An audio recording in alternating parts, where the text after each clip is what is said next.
Hey everyone, welcome back. Today's tutorial is all about making your PDFs uniquely yours by adding new fonts to Adobe Acrobat 2025.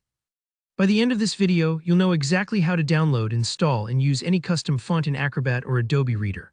Whether you're designing a fillable form, annotating documents, or just want your PDFs to stand out, this process will give you a lot more style options to work with. So let's jump right in. First up, you need to get the font you want to use. There are tons of places online to download free and paid fonts. .font.com and Google Fonts are two of the most popular.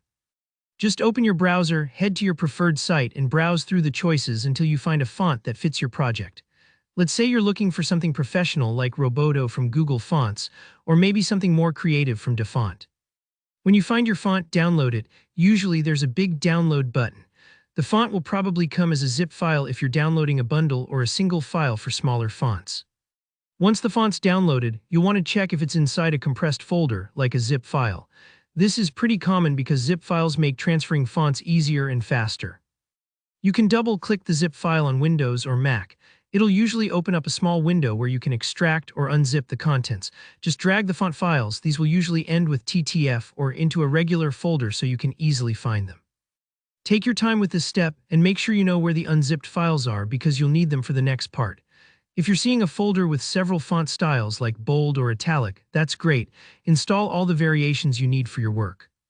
Now comes the part where you actually install the font on your computer. Navigate to where you save those TTF or OTT files. For Windows users, just right-click the font file and choose Install. On a Mac, double-click the file and you'll see an Install Font button at the bottom of the preview window. Click that and your system does the rest. Don't worry if you see a quick flash or your font viewer pops up. This is normal. You don't need to drag anything anywhere special. Your operating system will take care of adding it to your font library, making it available to all your applications.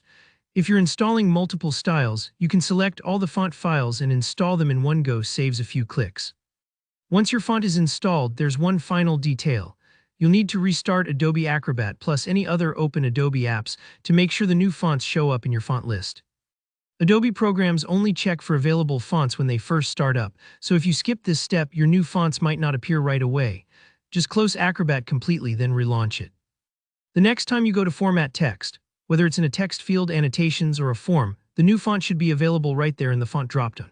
If it's not, double-check that you installed the font for all users on your machine. Sometimes right-clicking has an option like Install for all users. And never hesitate to give your computer a quick restart if things seem stuck.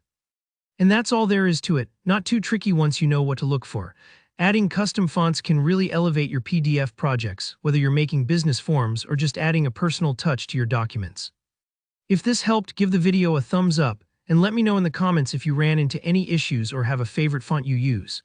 Don't forget to subscribe for more step-by-step tutorials like this one, and hit that notification bell so you never miss an upload. Thanks for watching and happy editing.